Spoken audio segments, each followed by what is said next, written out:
Existen cosas ocultas, personajes protegidos, secretos, horrores que de volverse públicos no solo serían difíciles de creer, sino que podrían costarle la vida al que los escucha. Un mundo oscuro y tenebroso puede estarse ocultando del lente de las cámaras y de los medios masivos, pero no todo se puede esconder.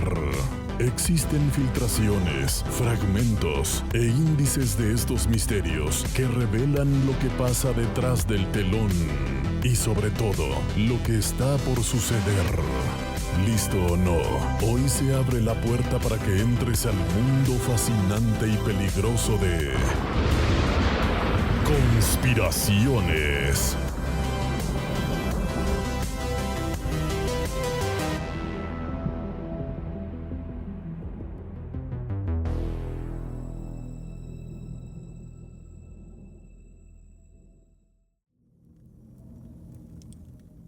Muy buenos días a todos y bienvenidos a un nuevo episodio de Conspiraciones Podcast. Este episodio se lo vamos a dedicar con mucho cariño a una fiel oyente del podcast que estuvo pendiente desde hace semanas, si no es que meses, preguntando constantemente cuándo finalmente hablaríamos de este tema. Así que este día llegó y esperamos de verdad no decepcionarla y decepcionarlo por supuesto a cada uno de ustedes, a nuestros Conspiralovers y especialmente a nuestra Conspiralover Carla Magaña, a quien le mandamos un fuerte saludo y le dedicamos este episodio, Erika Kirk, la viuda negra, porque esta noche no vamos a hablar simplemente de una figura pública envuelta en rumores de Internet. Vamos a entrar en un mundo donde el espionaje real, las identidades construidas, las operaciones psicológicas y las conexiones difíciles de explicar comienzan a mezclarse de una manera inquietante. Un episodio donde la pregunta más importante quizás no sea ¿qué es verdad?, sino cuántas capas existen entre la verdad y lo que finalmente llega a nosotros como público, a nuestros oídos. Mientras avancemos esta noche, van a descubrir algo cada vez más y más incómodo, que algunas de las historias más extrañas resultaron ser reales. Durante años, la imagen del espía fue convertida en entretenimiento. Hollywood nos enseñó a imaginar hombres elegantes, relojes explosivos, persecuciones imposibles y nombres falsos pronunciados en habitaciones oscuras mientras sonaba música dramática de fondo. El espionaje parecía algo lejano, cinematográfico, casi exagerado, una fantasía diseñada para mantenernos entretenidos, no para hacernos pensar que algo así pudiera estar ocurriendo realmente a nuestro alrededor. Pero fuera de las películas, el verdadero espionaje rara vez se parece a James Bond, porque los agentes más peligrosos no son los que llaman la atención, sino los que logran desaparecer dentro de la normalidad. Por ejemplo, durante la Guerra Fría, tanto la Unión Soviética como Estados Unidos desarrollaron programas completos dedicados a infiltrar personas dentro de otros países utilizando identidades construidas desde cero. No se trataba simplemente de enviar informantes, se trataba de crear vidas enteras, o sea, personas entrenadas para convertirse en alguien más, aprender otra historia, otro acento, otra religión, otra cultura y otro pasado. Algunos pasaban años practicando cómo reaccionar emocionalmente ante ciertas preguntas. Otros memorizaban detalles de ciudades donde nunca habían vivido para poder hablar de ellas con naturalidad. Había gentes que estudiaban fotografías familiares falsas durante meses hasta convencerse de que esos recuerdos les pertenecían de verdad. Y lo más inquietante de todo, muchos lograban hacerlo durante décadas sin ser descubiertos. Vivían en suburbios tranquilos, iban a iglesias, asistían a reuniones escolares, criaban hijos, celebraban cumpleaños, tenían trabajos normales. Vecinos normales, matrimonios aparentemente normales, pero detrás de esa vida cotidiana existía otra identidad completamente distinta, una que permanecía enterrada bajo capas de rutina cuidadosamente construidas. Uno de los casos más impactantes fue el de los llamados illegals,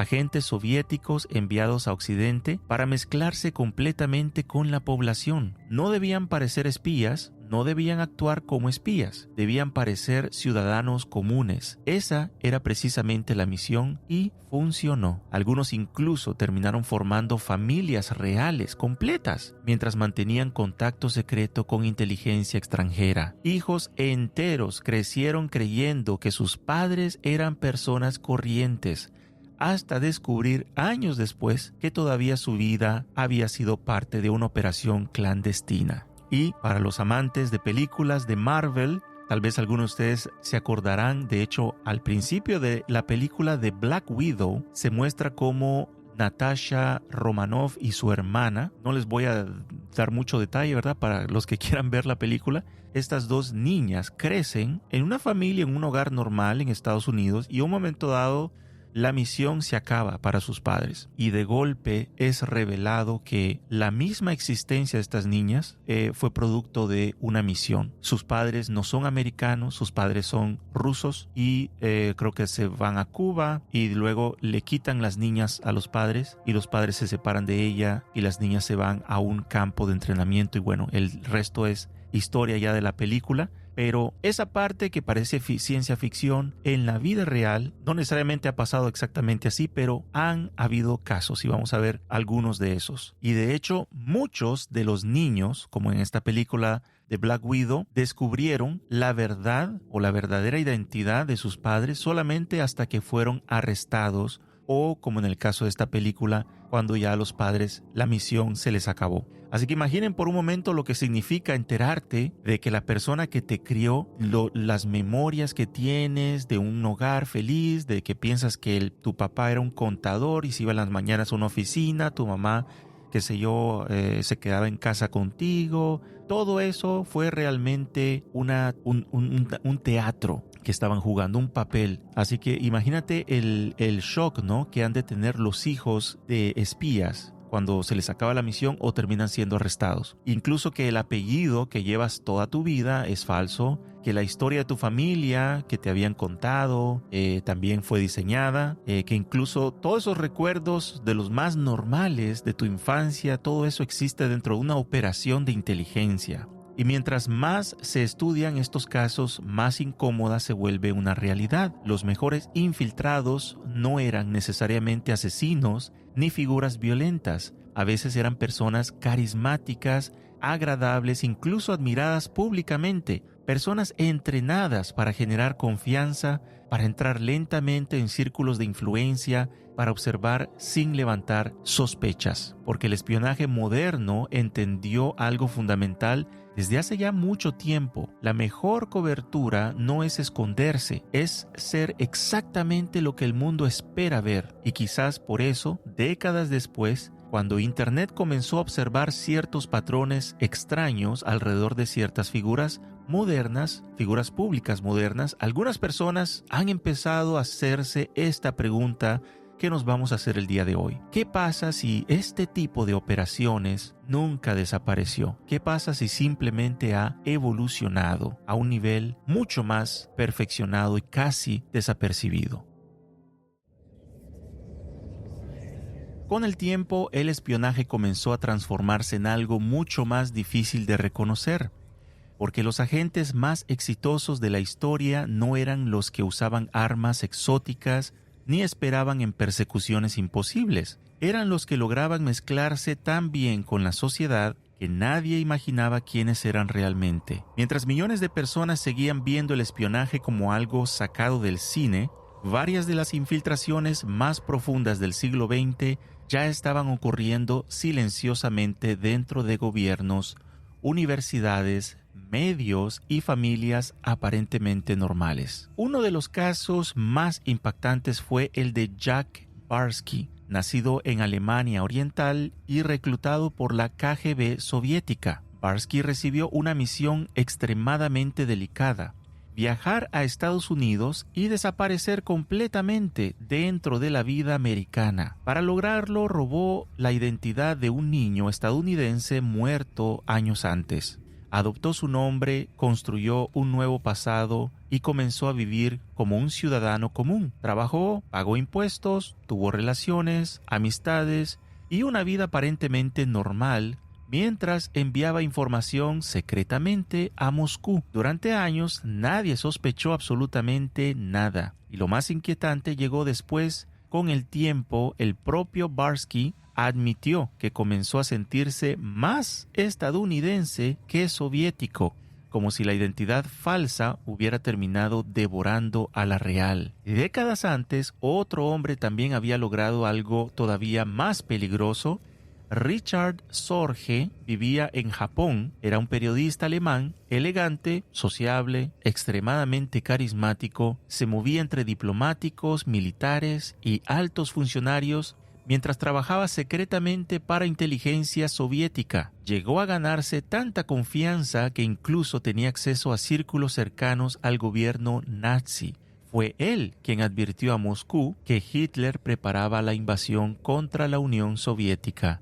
Y también fue quien informó que Japón no atacaría Siberia, información que permitió a Stalin mover tropas decisivas durante la Segunda Guerra Mundial. Cuando finalmente fue descubierto por las autoridades japonesas, Sorge fue arrestado y ejecutado en la horca en 1944. Años después, la Unión Soviética lo reconocería como uno de sus mayores héroes de inteligencia. Pero quizás uno de los casos más perturbadores fue el de Cambridge Five, que eran jóvenes brillantes educados en universidades de élite británica, hombres destinados a convertirse en diplomáticos, oficiales y miembros importantes del sistema británico. Lo que casi nadie sabía era que varios de ellos ya trabajaban secretamente para la Unión Soviética. Durante años filtraron documentos clasificados, operaciones y secretos de inteligencia desde el corazón mismo del gobierno británico. Algunos escaparon antes de ser arrestados y huyeron hacia Moscú, dejando atrás una sensación de paranoia total dentro de los servicios secretos occidentales. La pregunta comenzó a perseguirlos durante décadas y era ¿cuántos más seguían infiltrados?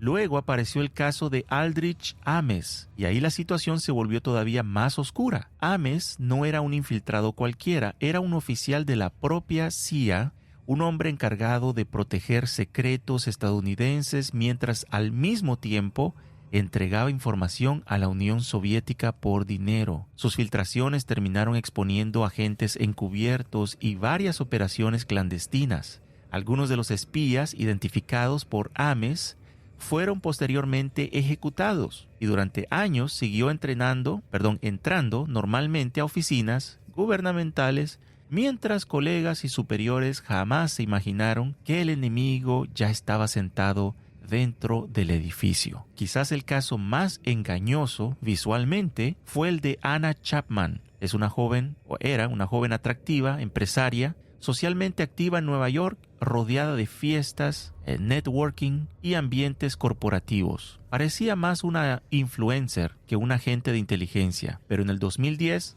fue arrestada por el FBI como parte de una red de espías rusos infiltrados en Estados Unidos. Las imágenes dieron la vuelta al mundo porque rompían completamente con esta idea clásica del espía. No parecía una amenaza, precisamente por eso funcionaba. Y luego está Melita Norwood, probablemente uno de los ejemplos más inquietantes de todos. Una anciana británica, aparentemente inofensiva, tranquila, trabajadora, alguien que habría pasado desapercibida frente a cualquiera, hasta que se descubrió que durante décadas había entregado información nuclear sensible a la Unión Soviética. Cuando finalmente fue expuesta, tenía más de 80 años. Muchos vecinos simplemente no podían creerlo. Había vivido toda una vida completa sin levantar sospechas. Casos distintos, países distintos y décadas distintas, pero todos compartían algo profundamente incómodo. Ninguno parecía ser un espía. Y quizás eso fue lo que les permitió o terminó cambiando para siempre la forma de entender el espionaje moderno, porque las agencias descubrieron que la mejor infiltración no ocurre cuando alguien se oculta, sino cuando aprende así a convertirse, a mezclarse exactamente en el tipo de persona que el mundo expecta de ellos o espera ver. Una esposa, un periodista, un empresario, un funcionario, hasta incluso un activista o simplemente alguien que aparece en el momento perfecto alrededor de la persona correcta. Y fue precisamente ahí donde, años después, Internet, ahora sí vamos al presente, comienza a mirar con otros ojos la historia de una mujer, quien es nuestro tema central el día de hoy, llamada Erika Kirk. Para millones de personas dentro del movimiento conservador estadounidense, Charlie Kirk representaba algo muy específico: juventud, energía, carisma, un rostro nuevo dentro de esa política moderna.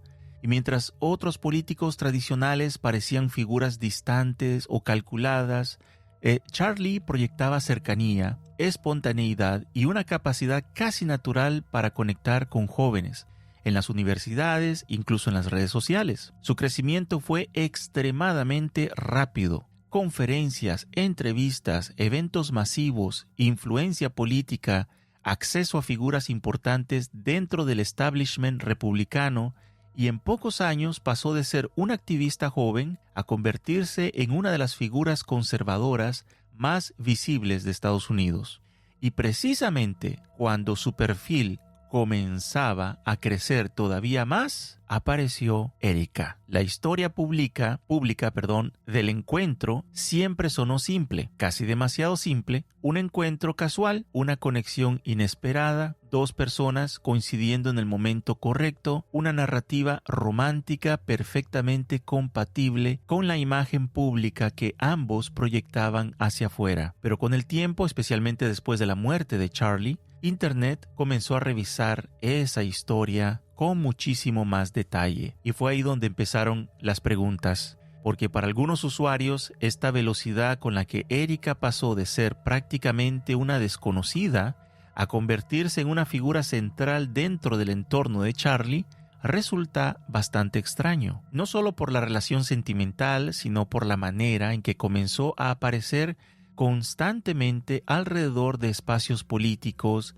cámaras, eventos importantes y círculos internos del movimiento conservador. Muchos comenzaron a notar algo curioso en los videos públicos. Erika parecía entender perfectamente cómo posicionarse frente a las cámaras, cómo entrar visualmente en escenas importantes, cómo moverse dentro de eventos políticos donde normalmente el acceso no es tan espontáneo como parece desde afuera. Y aunque por separado esos detalles no significaban demasiado, juntos comenzaron a generar una sensación difícil de explicar, como si hubiera algo demasiado calculado detrás de una historia que públicamente se presentaba como completamente natural. Y a esto comenzaron a sumarse otros elementos que Internet encontró todavía más extraños: fotografías antiguas, participaciones en concursos de belleza, cambios notorios de imagen pública, relaciones, conexiones difíciles de rastrear completamente, y sobre todo una transformación progresiva hacia el perfil exacto que encajaba perfectamente dentro del mundo político y cristiano conservador que rodeaba a Charlie Kirk. Para algunos, eso no significaba absolutamente nada, pero para otros precisamente es el tipo de adaptación que históricamente ha mostrado ciertos infiltrados exitosos, y es aprender rápidamente el lenguaje, la estética, los valores, la personalidad que este entorno espera ver. Y mientras las teorías comenzaban a crecer, apareció otro detalle que hizo que muchas personas regresaran nuevamente al tema del espionaje moderno: la percepción, porque más allá de los rumores y conexiones, había algo que muchos repetían constantemente al hablar de Erika Kirk, una sensación difícil de describir con precisión, pero que parecía una y otra vez en comentarios, videos y análisis hechos por usuarios de Internet. Vamos a ver muchos el día de hoy. La mirada, una mirada verdaderamente que hasta da miedo, las pausas, la forma de reaccionar frente a ciertas preguntas, Momentos donde parece completamente cómoda frente al público y otros donde su expresión cambia abruptamente, como si se desconectara emocionalmente por segundos antes de volver a la normalidad. Son detalles pequeños, son fragmentos aislados, pero son suficientes para alimentar esta teoría conspirativa que ya comienza cada vez más y más a expandirse, mucho más allá de ser una simple historia de internet, rumor o algo así. Mientras más personas investigan el pasado de Erika Kirk, más comienzan a descubrir que detrás de su historia familiar aparecen conexiones inesperadas con organizaciones, tecnología, militares y figuras relacionadas con la inteligencia. Y es ahí donde la teoría deja de centrarse solamente en Erika y comienza a dirigirse hacia su familia. Como ejemplo de muchas de estas teorías, tenemos bastantes videos que presentarles el día de hoy. Me quedo corto, la verdad, con tanta información que quizás tengamos una parte 2 de este tema. Vamos a ver esta entrevista que le hicieron a Erika Kirk hace ya algunos, tal vez unos 2 meses, donde van a ver este ejemplo de pausas, de esta mirada, de estas reacciones. Ella es muy expresiva con sus ojos. Claro, si no tienes quizás la teoría conspirativa en tu mente, no vas a ver lo que cualquier otra persona vería, pero es un video que lo dejo así y ustedes juzgan qué piensan de sus reacciones, si se ven sinceras, si se ven como alguien que está entrando en un papel, luego sale del papel, luego tiene que volver a entrar al papel, algo así. Es bastante raro. Ustedes deciden qué hacen con estas imágenes. Veamos. Aún así, siguen circulando teorías conspirativas, pura basura mental, sobre la verdadera historia tras la realidad. Una, dicen que Tyler Robinson era un republicano del movimiento MAGA. 2, que eres una agente del Mossad, la jefa de Charlie, y que Israel lo mató. Es muy exacto, sí. Otros dicen que varios en la multitud vestían de granate y que su asesinato fue una operación aérea de élite, sea lo que sea. Dicen que tus anillos llevan las iniciales de tus hijos. De mis hijos, mi anillo de bodas, la medalla de la libertad, mi anillo de compromiso. Pero aparentemente simbolizan algún tipo de complot secreto. También hay una nueva teoría de que aviones egipcios te han estado rastreando. ¿Qué está pasando? ¿Por qué se están difundiendo tantas conspiraciones sobre lo que parece ser un caso bastante claro? Esta es la primera vez que vemos el mal expuesto teniendo las redes sociales al alcance de la mano. Sucedió algo tan malvado que la gente quiere respuestas de inmediato. Quieren encontrar la manera de asimilar esto.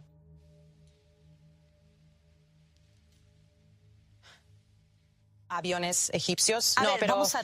¿Tú realmente crees que Tyler Robinson fue quien asesinó a tu marido? Sí, lo creo. First Slasher Deeker, ¿por qué crees que es tan difícil para tanta gente creer esa realidad? Porque es demasiado simple. De nuevo, todo el mundo siempre tiene que pensar que hay algo más en la historia. Bueno, a veces no es así. He visto el informe de la autopsia, he visto cómo se armó nuestro caso, he estado en contacto constante con nuestros abogados, con el equipo de la fiscalía, lo he visto todo. Yo creo que si tienes hijos y se portan mal, con una mirada de Erika Kirk como esas, cualquier niño la piensa 2 veces antes de hacer una travesura. Luego tenemos otro que les voy a presentar. Tengo varios videos. Vamos a ver este otro de un ex agente de la Seguridad Nacional de Estados Unidos que dice que aparentemente, creo que él es el que dice que Erika Kirk está relacionada a la CIA y que no sé si en este video dice esto, pero yo creo que en este dice que hay una conexión ahí entre Erika Kirk, la CIA, el Mossad, y que aparentemente estarían conectados y que habrían hecho un complot para asesinar a Charlie Kirk. Vamos a ver este. Mataron a Charlie Kirk de forma espantosa y prohíben investigar. Asesor de Trump se opuso a la guerra con Irán. Estuvo en el despacho Oval antes de la guerra de los 12 días. no era muy cercano a Charlie, ¿no? Fue muy amable y solidario cuando me postulé al Congreso. Nos conocíamos.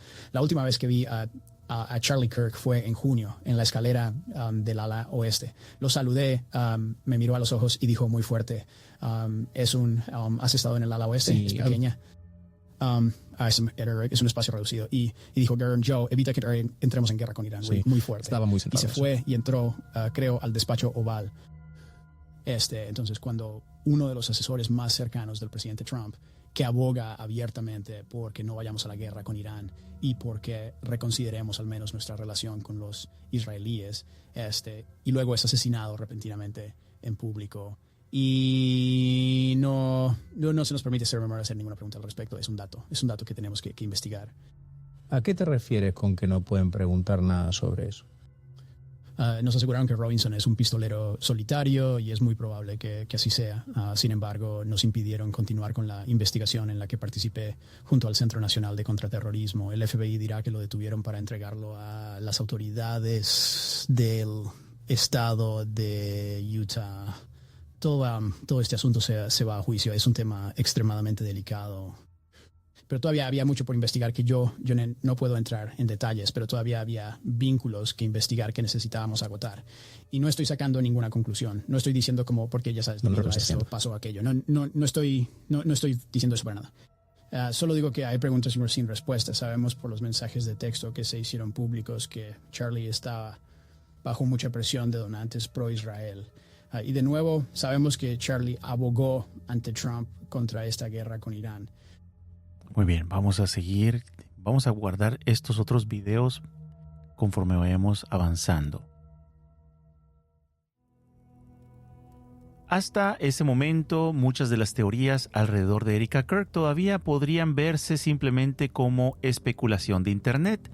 Comentarios virales, usuarios conectando puntos, gente obsesionada buscando patrones donde quizás no existen, algo relativamente normal en una era donde cualquier figura pública termina convertida en objeto de análisis colectivo. Pero entonces comienzan a aparecer nombres, documentos, registros y conexiones que hicieron que incluso personas inicialmente escépticas empezaron a prestar atención. La figura que más comenzó a repetirse en estas investigaciones ha sido la de la madre de Erika, Lori Franzi, o al menos, ese es uno de los muchos nombres quizás asociados públicamente a ella. ¿Por qué? Porque una de las primeras cosas que llamó la atención de quienes comenzaron a rastrear los registros, la historia de Erika, quién es su familia, de dónde viene, etc., fue precisamente la enorme cantidad de variaciones, atención, variaciones de identidad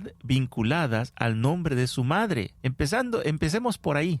Diferentes versiones, tiene diferentes apellidos, diferentes registros corporativos y profesionales apareciendo a lo largo de los años. ¿Quién de ustedes tiene muchos nombres o identificaciones?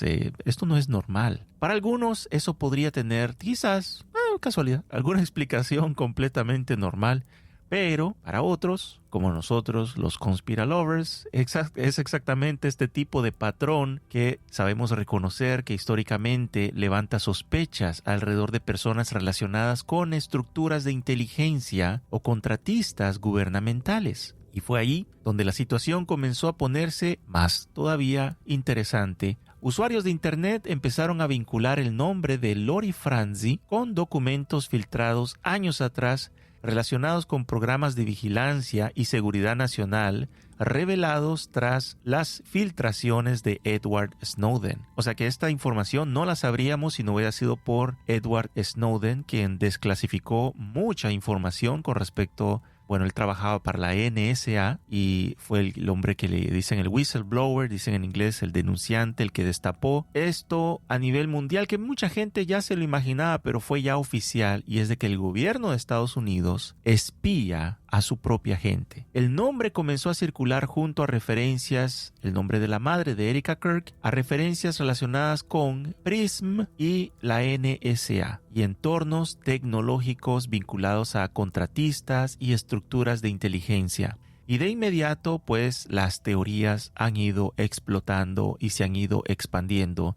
Aunque nada de esto es verdad, automáticamente ya descubre una identidad de espía, pero sí ha generado una reacción inmediata en Internet, y esta sensación de que la historia de Erika Kirk ha comenzado a alejarse desde ya varios meses, diría yo, de esta imagen simple que el público conocía de ella. Aún la gente que más ferviente, diría yo, a este movimiento, están empezando a ver cosas extrañas en esta mujer. Especialmente cuando empiezan a aparecer elementos alrededor del entorno familiar y profesional, empresas abiertas y cerradas constantemente. Eso no es normal. Conexiones tecnológicas, relaciones con contratistas militares, referencias a Raytheon, ambientes ligados a la defensa nacional, una presencia recurrente alrededor de sectores donde históricamente inteligencia, tecnología y gobierno pues suelen mezclarse de manera difícil de separar completamente.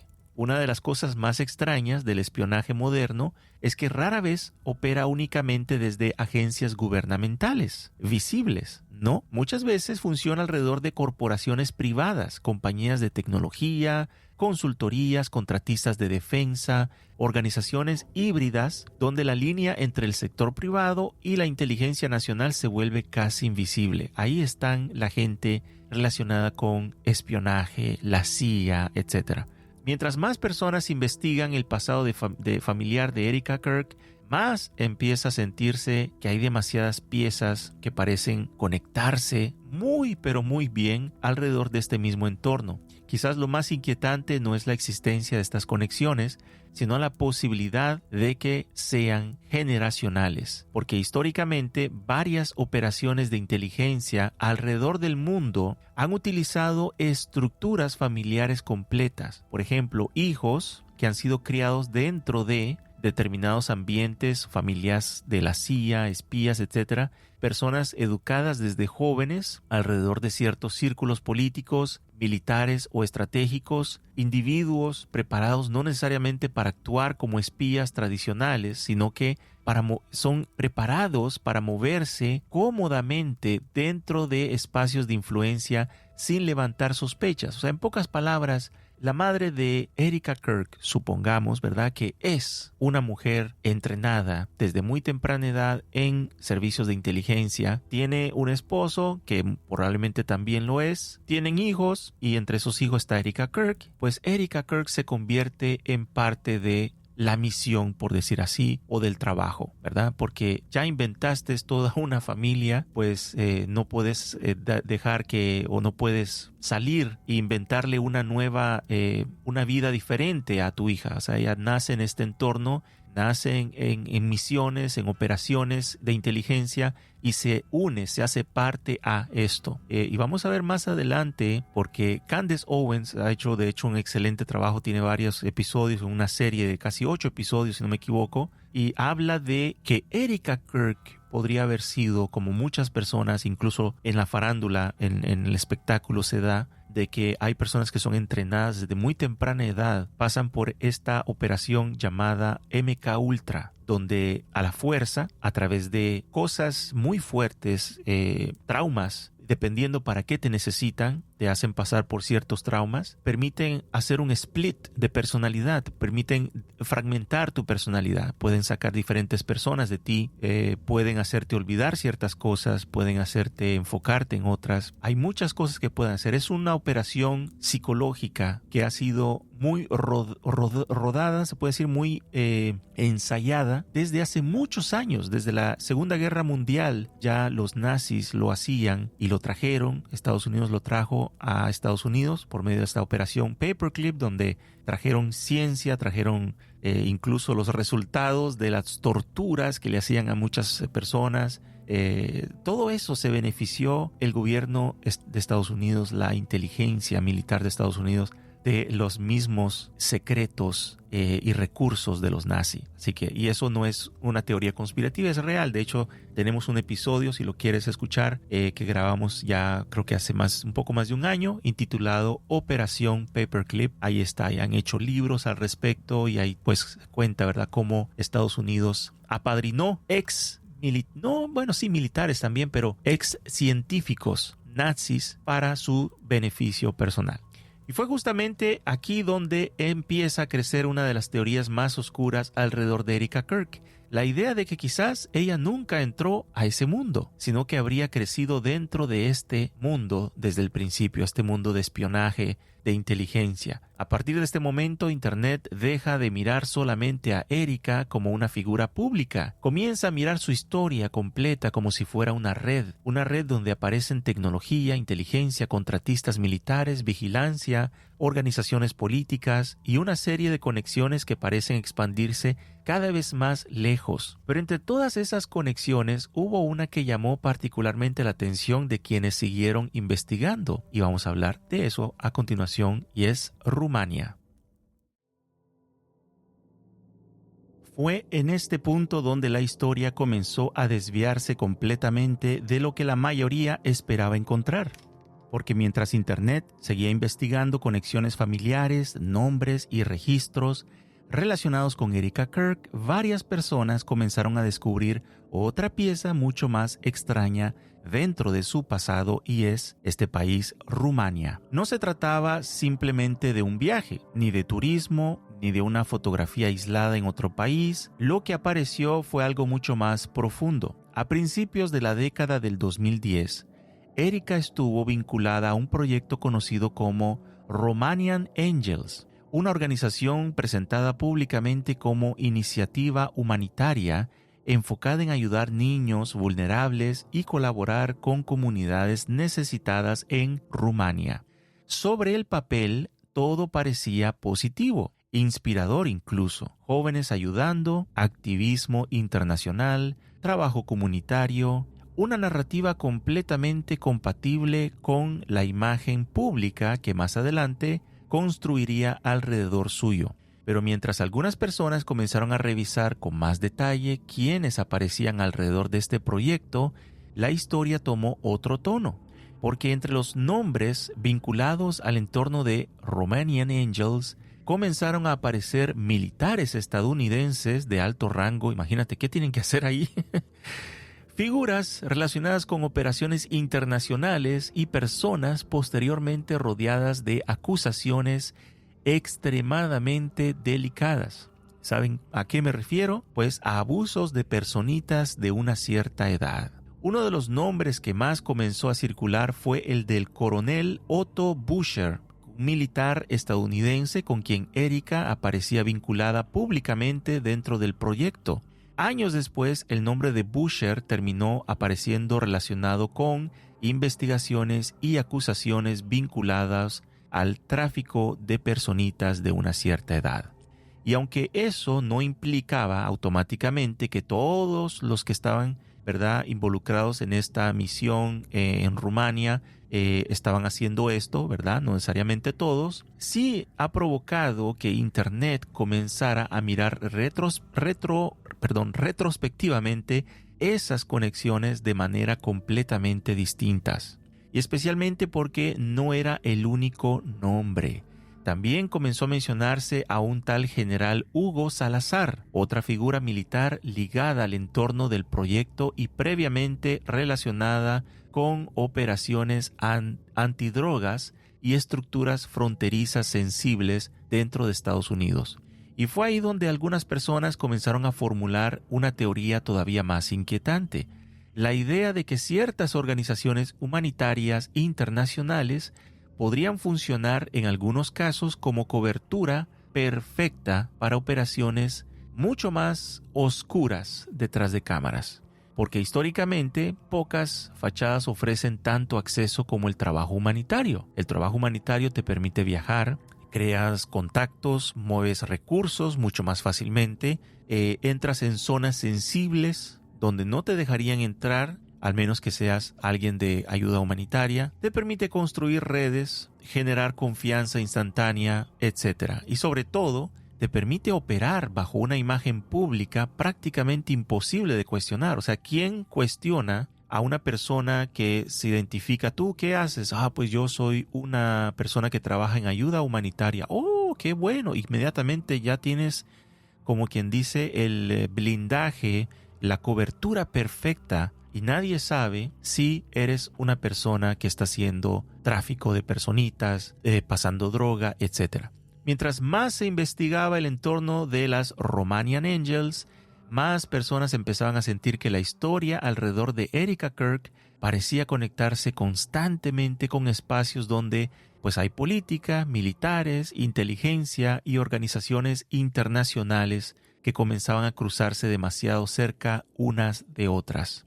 Y quizás lo más extraño era que Rumania no aparecía como un simple episodio aislado dentro de su vida. Parecía más bien otra pieza dentro de un patrón mucho más amplio, porque mientras algunos veían solamente una joven participando en proyectos benéficos internacionales, otros comenzaban a preguntarse si aquello había sido realmente una experiencia humanitaria común o parte de algo mucho más difícil de explicar. Y justo cuando esas preguntas comenzaban a crecer, Internet descubrió otra capa más todavía extraña alrededor de Erika Kirk, y son las contradicciones. Pero antes de entrar a las contradicciones, pues vamos a poner uno de los más videitos que tenemos por aquí. Vamos a ver este video, este está interesante, donde explica internautas, obviamente, de que Erika Kirk podría incluso... Esta teoría es un poquito más, como dicen en Guatemala, jalada, porque esto incluye a Charlie. Incluye a Charlie como una especie de persona que participa, ¿no?, de la farsa, ya que dicen que ella habría incluso rentado niños, que los hijos que ella tenía con Charlie Kirk pues no eran de ellas y los habría rentado. Yo no me inclino mucho en esta teoría porque pues como lo hemos visto hasta ahora, la misma madre de Erika Kirk es su mamá, pero no necesitas, por decir así, rentar hijos para poder seguir en una operación de inteligencia. Puedes casarte con un hombre influyente como Charlie Kirk, tener hijos con él, pero tú sigues en misión. Tú sabes para qué fuiste llamada, o si crees que fue parte de un programa MK Ultra, para qué fuiste programada, y sigues en tu papel, en tu misión. Entonces, lo del alquiler o rentar hijos me parece un poquito fuerte, exagerado, pero se respetan las diversas teorías conspirativas que hay. Vamos a ver esta. Su comportamiento no es precisamente discreto y no es solo por su pasado. Miren cómo ha estado actuando desde el asesinato de Charlie. Es la misma mujer que se grabó llorando sobre el cuerpo de su esposo y lo publicó en Instagram. Permitió que se vendiera mercancía en su montó una lingerie por una réplica de la tienda donde lo asesinaron y cobró a la gente por tomarse selfies con ella. Lo siento, la inteligencia artificial que traduce al español, a veces cuando la persona habla muy rápido, pues ya vieron, a veces hace unos estragos ahí, pero creo que van entendiendo, ¿verdad? La idea van entendiendo la de lo que está diciendo esta chica. Y se supone que debemos creer que desapareció 9 meses 2 veces solo por privacidad y no existe ni una sola foto espontánea. Pero eso no es todo. Después de que saliera a la luz que un testigo presencial vio a Erika en Fort Huachuca apenas 2 días antes de que ocurriera el crimen de Charlie, ella se valió de Andrew Colbert para publicar esta fotografía como su coartada. Asegúrame. Con Chai, Susu, is the Shire say. Ahí la gente hizo zoom porque el niño parece de 3 o 4 años, pero según el cronograma, el hijo de Charlie nació en mayo de 2024, así que tendría 16 meses al tomarse la foto. Es imposible que tenga 16 meses, aunque sea alto. Además, la gente notó algo más. En las entrevistas, Erika habla constantemente de su hija, pero nunca menciona a su hijo. El otro día me dijo, cuéntame del día de papá en el cielo. Así que hablamos de eso por la noche y a veces le digo, bueno, dime qué crees que hizo hoy en el cielo. Y solo trato de que sea emocionante porque lo es. El cielo es... El cielo es nuestro hogar y por eso quiero que sepa que papá se está divirtiendo mucho y construyendo un lugar para ella y nuestra familia. Pero se pone aún más raro. Cuando Charlie aún vivía, Erika afirmaba que tuvo cesáreas con sus 2 hijos e incluso usó eso como razón por la que no estaba segura de tener otro bebé. Ustedes puede no que tengamos uno más, ¿verdad? Estoy un poco indecisa. La única razón por la que dudo es porque tuve cesáreas en ambos, así que pienso, ¿cuántas veces más necesita Charlie ver mis órganos? Así que ya veremos. Así que Erika no estaba segura de tener más hijos porque le preocupaba que Charlie viera sus órganos. Si Erika realmente tuvo 2 cesáreas, eso es lo último que esperarías que le preocupara. Normalmente, las mujeres hablan del proceso de curación, del desgaste del cuerpo, porque las cesáreas son cirugías abdominales mayores y la recuperación es intensa. En cambio, Erika da esta respuesta extraña sobre Charlie viendo sus órganos. Y eso no es todo. Avancemos hasta hoy. Y de repente, Erika afirma que ella y Charlie siempre quisieron 4 hijos. Y esas supuestas cesáreas, esa historia desapareció por completo. Te has llegado a casar y ahora resulta que tienes 2 hijos. 2 bebés preciosos. Y me comentaste esto mismo en privado, pero dime, ¿cuántos hijos tenían pensado tener ustedes en realidad? Es que queríamos tener 4. Sí, es cierto, le suplicaba a Dios que me permitiera quedar embarazada justo cuando él falleciera. Al observar la forma en que Erika se comporta tras la muerte de Charlie, resulta evidente que su obsesión con la maternidad es algo turbio y preocupante. Erika insiste en que convertirse en madre es vital y llega al extremo de asustar a las jóvenes para que no esperen ni un segundo más. Siempre puedes tener tu carrera. Poder tener una familia es una ventana muy limitada, muy, muy corta. Para alguien que se decía esposa tradicional cuando su marido vivía, uno pensaría que Erika querría estar con sus hijos tras la traumática pérdida de su padre, pero nunca se la ve con ellos. Quizás no lo publica, pero siendo realistas, ¿cuánto tiempo pasa con ellos si vive de viaje, dando entrevistas y recorriendo el país? Tras la salida de Charlie, Erika asumió la dirección de Turning Point y ahora ejerce de girl boss a tiempo completo. Se dedica a predicar a las jóvenes que deben abandonar sus carreras para priorizar la familia, mientras ella misma cuenta con títulos académicos y fundó empresas mucho antes de conocer a Charlie y no se casó ni tuvo hijos hasta pasados los 30, si es que los ha tenido. Absolutamente nada de lo que rodea a Erika parece tener sentido. Su discurso público contradice constantemente sus acciones reales y su pasado es, a todas luces, bastante turbio. ¿Acaso fue todo esto una compleja operación psicológica desde el principio, incluyendo su matrimonio con Charlie y la existencia de sus hijos? Y si Charlie estaba involucrado en esto, ¿será que se arrepintió de su pacto con el diablo e intentó escapar de todo? Por eso les digo que es bastante jalado, o sea, que ya Charlie ha sido implicado, está un poco más difícil. Charlie no mostraba este tipo de doble personalidad o que estuviese haciendo una doble jugada. El chico era bien inocente, bien tranquilo, no se le ve esto.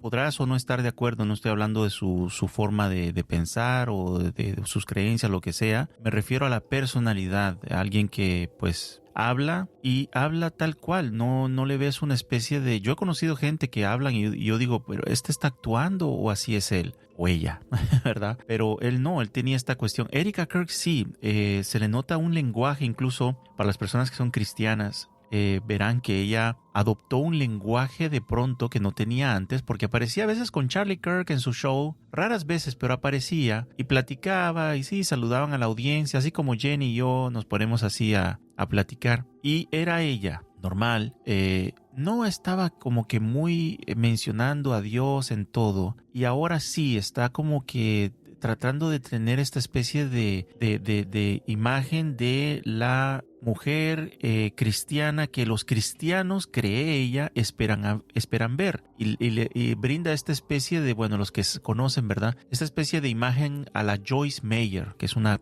predicadora americana que ha vendido muchos libros, un estilo así a los Joyce Meyer, pero forzado. Incluso a veces hasta se le cambia el acento y se pone mero acento de Texas cuando se pone a hacer su yo diría imitación de Joyce Meyer. Pero bueno, esa es mi opinión, pero ¿tú qué piensas? Házmelo saber si escuchas esto luego en Spotify, Apple Podcasts, Amazon Music, en los comentarios. Déjame saber qué opinas.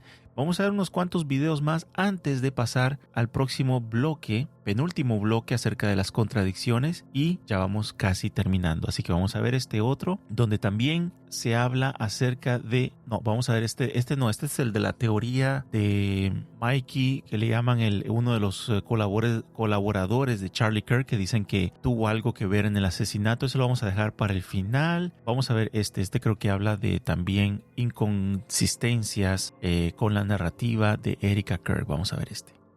Alguien en pleno crecimiento, ¿no? ¿Qué tal esta foto del mismo niño? Ok, esta está muy interesante. Esto lo trajo Candace Owens en, como les digo, si no me equivoco, 8 o 9 episodios de su serie. ¿Se acuerdan que ella hizo una serie y nosotros aquí cubrimos también la serie sobre Brigitte Macron, ¿verdad? Ella hizo una serie también sobre Erika Kirk y ahí mucho de lo que les estoy trayendo el día de hoy también lo pude tomar de lo que Candace Owens expuso. Ya hace como 2 meses, 3 meses lanzó esta serie en febrero pasado sobre Erika Kirk y las inconsistencias y todo esto. Ahora, esta es una teoría loca. Ok, les aviso desde ya, para las personas no van a decir, el Vito, qué exagerado. Ok, no es mía, es una teoría loca, al estilo Brigitte Macron, y fue Candace Owens que la puso, como dicen, en la mesa. Ahí cada quien decide qué hace con esto. Veamos. Están saliendo pruebas de que Erika Kirk es supuestamente un hombre. No me gustaban los vestidos. Todo el mundo pensaba que era un niño porque usaba Jordan y todo este tipo de ropa deportiva.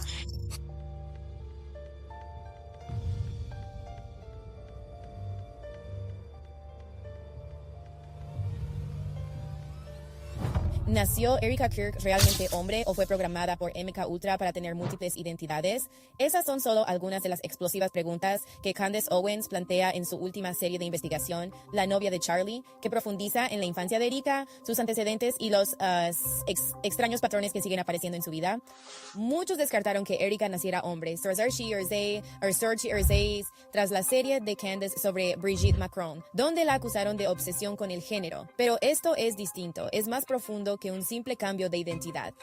La gente señala el comportamiento extraño de Erika, las inconsistencias y los momentos que no cuadran, y eso hace que el ángulo de MK Ultra sea más difícil de ignorar. Las escuelas a las que asistió Erika, las circunstancias inusuales de sus primeros años y el comportamiento que mostró incluso de niña están haciendo que la gente especule que algo mucho más siniestro pudo haber moldeado a Erika. La pregunta que nadie quiere hacer, ¿Charlie sabía algo? ¿O Erika era así o cambió al irse? On the moment Charlie was gone. Miren a Erika Kirk salirse de su personaje. Y ese es el objetivo de mi Instagram. Tu papá se fue, se lo llevaron tan pronto. Los padres son orgullosos. Tu papá se fue, se lo llevaron tan pronto. Candace Owens sigue contra Erika Kirk y lanzó su serie L'autre ACG a Ryan Waiters, la novia de Charlie, que de Brie Irina Adri que indaga en sus actos tras el crimen. Antes del primer episodio, Internet ya hervía. El tráiler sumó millones de vistas en horas. Candace sufrió ataques coordinados, tildada de malvada y demoníaca. Por lo que parece, Erika le pagó a varios influencers para que atacaran a Candace. Eso solo puede significar una única cosa. Lo que expone Candace incomoda mucho a Erika. Hablemos de la gran bomba del primer episodio de su docuserie. Candace reveló detalles de los inicios de Erika, mucho más locos de lo que imaginamos. Así es. Erika fue a esta escuela charter super élite y super extraña llamada Tesseract, dentro de un lugar llamado Gang Jaladim Looking Glass School. Así es, Looking Glass, igual que el proyecto ultra secreto de la CIA, Looking Glass. Y asiste a una escuela que prácticamente han intentado borrar de la existencia pública. Ahora es muy difícil explicar esto. Escuelas Tesseract, llamadas así por el libro infantil Una arruga en el tiempo, una historia sobre viajes en el tiempo. Decidieron que iban a alquilar el edificio, que era propiedad de una escuela judía. Perdonen mi terrible hebreo, pero la escuela, no es broma, se llamaba Gan Jaladim Looking Glass School. Es como, me encanta esto. Así que Tesseract fue puesta en un Looking Glass. Creo que es fantástico. Y aquí está lo mejor. Candace realmente consiguió fotos del anuario de Erika de primero, segundo y tercer grado en esta escuela. Y en varias de ellas, Erika está vestida como un niño con ropa de niño y el pelo corto. Y puedo mostrarles que Erika estaba en la escuela. No tengo todos los años todavía, pero sí tengo algunos, de 1995 a 1996 en primer grado, de 1996 a 1997 en segundo grado y de 1997 a 1998, que es ella en tercer grado. Ahora, ver eso por sí solo no prueba nada sobre el género de Erika. Muchas niñas pasan por una fase de marimacho. Eso es normal. Pero aquí es donde se pone realmente interesante. Cuando miras la escuela a la que fue, las cosas empiezan a sentirse diferentes. La gente ahora señala que supuestamente se sabe que los programas MKUltra programan a los jóvenes para que sean de género fluido. Nueva evidencia científica está refutando la afirmación de que las personas LGBT nacen así. El informe proviene de investigadores de la Universidad Johns Hopkins y dicen que no están tomando partido en el debate, solo informando la evidencia. El nuevo informe dice que la formación de la identidad sexual es como... Dos nombres de episodios, o mejor dicho, de temas que vamos a traer eventualmente han sido mencionados aquí. Uno es Proyecto MKUltra, que ese yo creo que lo vamos a traer ya muy pronto, porque vamos a poder, o van ustedes a poder entender un poco mejor cómo es que hay personas que pueden ser programadas desde, ya sea desde su niñez o ya incluso algunas personas en edad más adulta, para diferentes motivos o para diferentes propósitos. Hay personas que pasan por este proyecto operación de MKUltra para un lavado de cerebro, para hacerles olvidar algo. Y no es algo loco, es una cosa que existe, no es una teoría conspirativa. Aquí, en la ciudad donde vivo yo, en el Memorial Hospital, Allen Memorial, se condujeron en los años 60 y 70 experimentos del MKUltra en personas que fueron a ver a su médico o su psicólogo o su psiquiatra, mejor dicho, ya sea por asuntos de demencia, depresión, problemas adictivos, y les dijeron, ahí vi un doctor, no recuerdo su nombre en este momento, pero lo voy a traer cuando hablemos del MKUltra, que les decía, si quieres vamos a probar un tratamiento nuevo, es experimental, pero nada malo. Y los iba poco a poco llevando a lo suave, ¿verdad? A un tratamiento que al final terminaba siendo un abuso, tratamiento shock, y dejó a mucha gente herida, loca, personas que nunca volvieron a ser igual, hay personas que terminaron desviviéndose por haber sido objeto de estos experimentos de MKUltra. Pero el MKUltra también, cuando es exitoso y funciona y puede servir para programar personas. Yo tengo, esto es muy personal, yo tengo la impresión, la idea o la creencia de que hay mucha gente en el mundo, no solo en el espectáculo, mucha gente asocia el MKUltra al espectáculo. Sí, dentro del espectáculo, yo diría que dentro del deporte, dentro de la política, dentro de incluso figuras públicas, influencers, muchas personas han pasado por el MKUltra sin saberlo. Quizás han sido el fruto de experimentos traumáticos. No digo que pasaste por un trauma MKUltra, no. Puedes haber pasado por un trauma, un accidente aéreo, y desde entonces no te vuelves a montar a un avión. Eso no es MKUltra.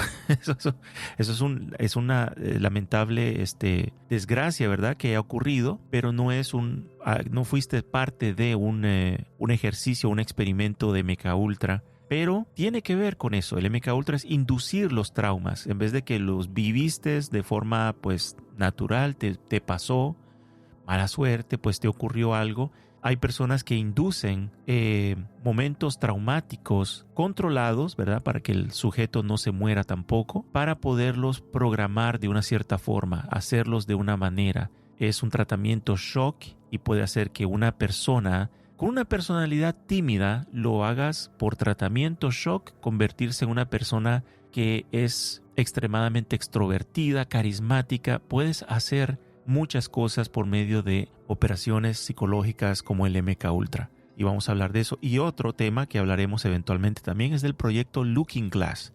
Vamos a ver de eso también. Muy bien, seguimos. Ahora así vamos a hablar de las contradicciones.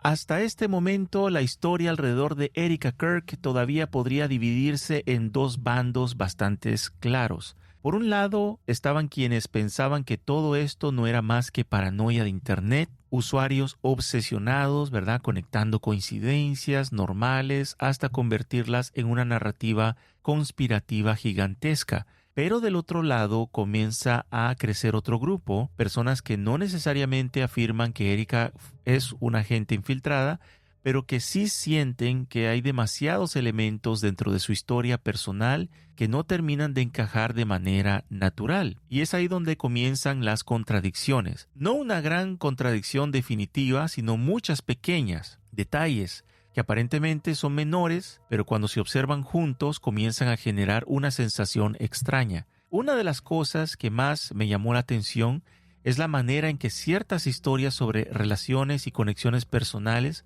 parecen cambiar dependiendo del momento o de quién las cuenta. Personas descritas públicamente como familia, primos o tíos que al revisar árboles genealógicos y relaciones reales terminan teniendo vínculos extremadamente lejanos o prácticamente inexistentes.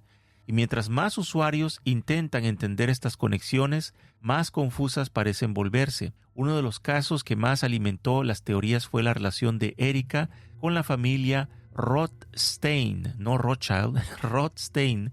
En publicaciones antiguas, Erika hablaba de ellos como si fueran familia extremadamente cercana. Incluso llegó a referirse a ciertas dedicatorias relacionadas con Zion Gate en Jerusalén como parte de su familia. Algo que rápidamente hizo que Internet comenzara a preguntarse por qué existía un nivel tan profundo de cercanía con un entorno que técnicamente no parecía tener una conexión sanguínea clara con ella. Y aunque eso por sí solo podría ser insignificante, el problema es que la rareza no termina ahí. Cada vez que Internet resuelve una duda, parece que aparece una nueva. Parece aparecer una nueva cada vez que se resuelve una. También comienzan a revisarse entrevistas, publicaciones antiguas, relatos relacionados con Erika, cómo conoció a ciertas figuras importantes dentro del entorno político conservador. Y fue allí donde varios usuarios señalaron inconsistencias entre versiones distintas de los mismos eventos, historias que parecían cambiar ligeramente, fechas difíciles de acomodar, encuentros descritos de forma diferente según el momento. Nada explosivo por separado, pero suficientes detalles acumulándose como para mantener viva la sospecha. Una que recuerdo, pero no tengo el video aquí a la mano, es uno de esos momentos en que ella estuvo en el podcast con Charlie, cuando estaba vivo todavía, y estaban hablando y un momento empiezan a hablar de las fechas de sus hijos, fechas de su aniversario, y ella se empieza a mezclar y Charlie le ayuda. Y luego ella empieza a decir, sí, es que siempre me equivoco, porque y da una cantinfleada, una explicación bien rara que te quedas como, ¿cómo? No entendí, ¿por qué es que te equivocas de fechas? Y así muchas veces le pasa.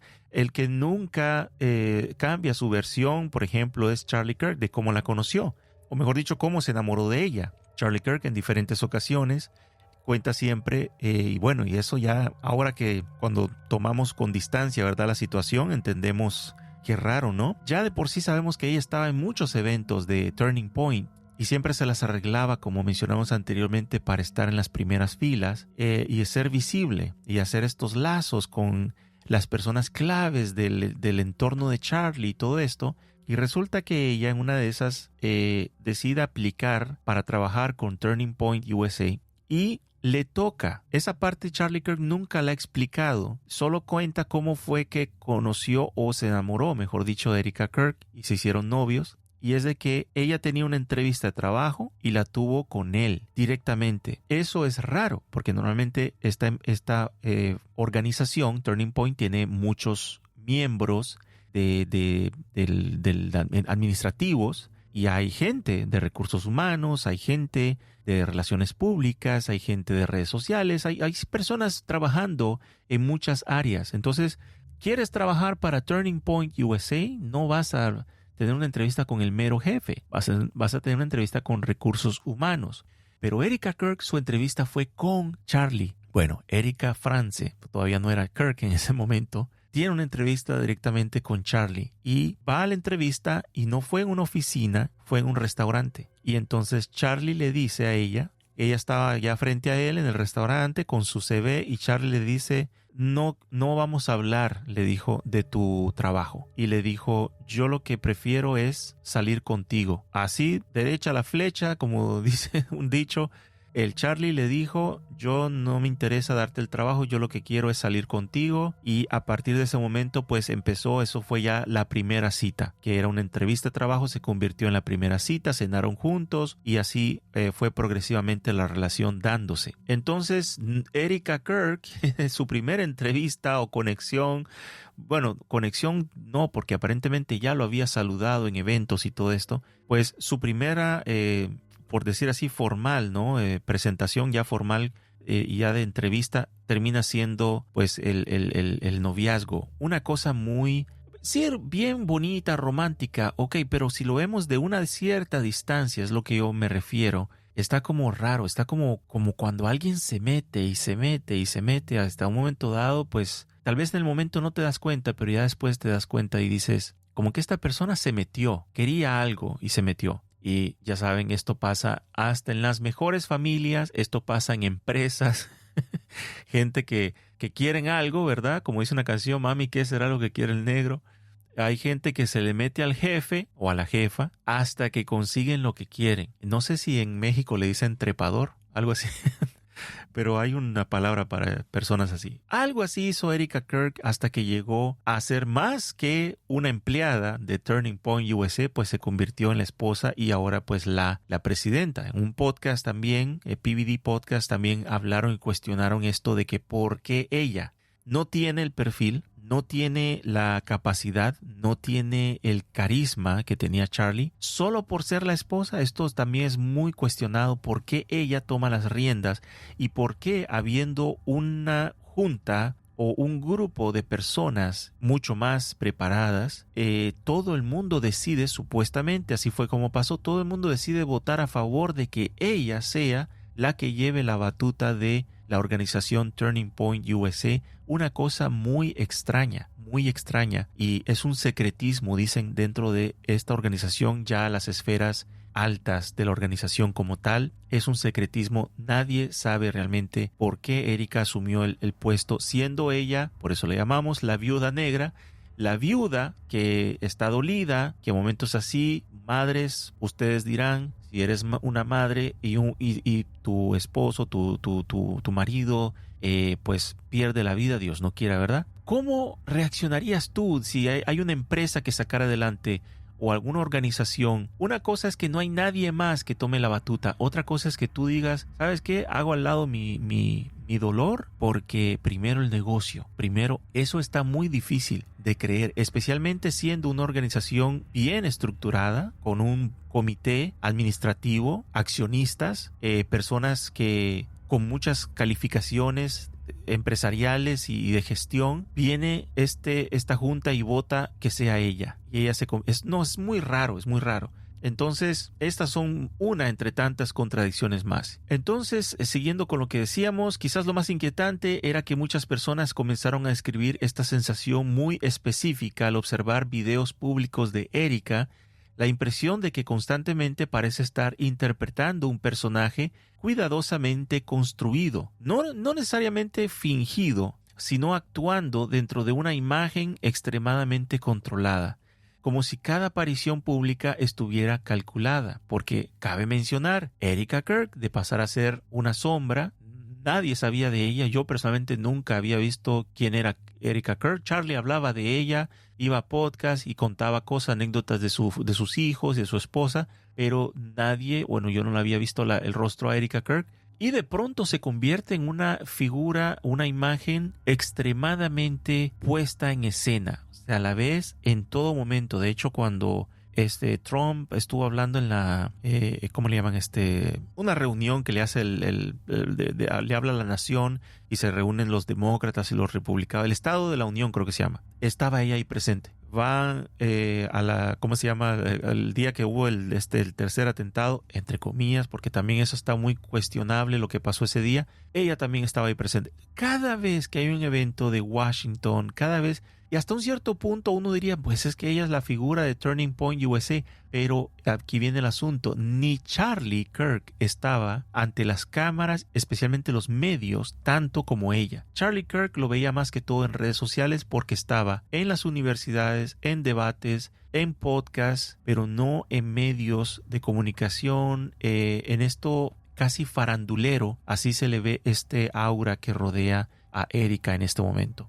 Como si hubiera aprendido exactamente que debía proyectar frente a cámaras, entrevistas y eventos políticos. Y fue aquí donde comenzaron a surgir también las comparaciones más incómodas con operaciones históricas de infiltración.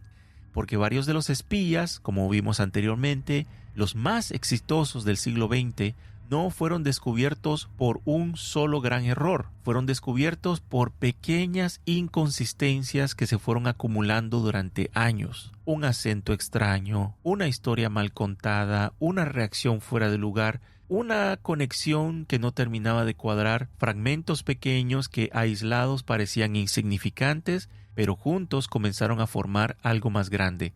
Mientras Internet sigue construyendo teorías alrededor de Erika Kirk, ocurre algo que también termina llevando toda esta conversación hacia un nivel completamente distinto, y es la muerte de Charlie. Porque a partir de este momento las preguntas han dejado de girar solamente alrededor de quién era Erika y se han comenzado a girar más alrededor de qué sabía Erika realmente y si algunas personas de alguna manera habrían visto venir lo que iba a pasar. Y vamos a ver justamente un video sobre eso.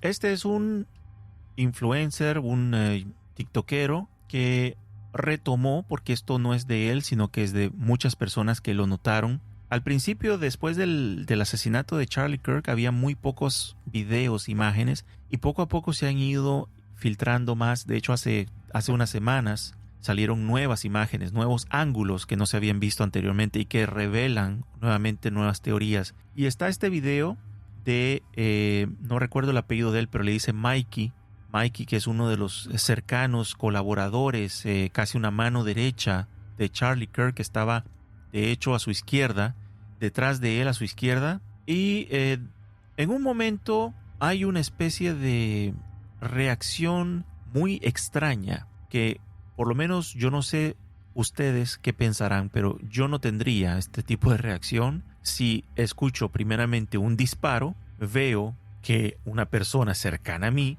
el balazo le dio. Mi reacción sería correr, mi reacción sería quizás esconderme, o mi reacción sería quizás ayudar a mi amigo que está ahí sangrando. Pero lo que Mikey hace es algo que nadie, especialmente con la rapidez en que lo hizo, nadie en su sano juicio haría. Veamos. Mikey McCoy, el jefe de gabinete de Charlie Kirk. Este es él el día que murió Charlie, y digamos que su comportamiento fue algo más que extraño ese día. Miren esto, pueden ver a Mikey identificado ahí a la izquierda o de pie a la izquierda de la carpa. A Charlie Kirk le quedan apenas unos pocos segundos de vida. Observen con atención. Al recibir el impacto, Mikey toma el teléfono y parece estar llamando a alguien. Es algo sumamente extraño. No se agacha para protegerse como los demás, ni corre a ayudar. Simplemente toma el teléfono, se da la vuelta y se retira. Observen bien las imágenes. Charlie se siente muy impactado. Mikey, en un solo movimiento, agarra el teléfono y empieza a caminar, y ahí está otra vez. Se ve claramente que parece estar hablando por teléfono con alguien. Este es un videito rápido y cargado de información. En esta toma, Charlie sigue en el suelo con gente a su alrededor, y voy a ir avanzando el video para llegar a algunos de los puntos interesantes. Tenemos a Mikey McCoy, y está justo aquí.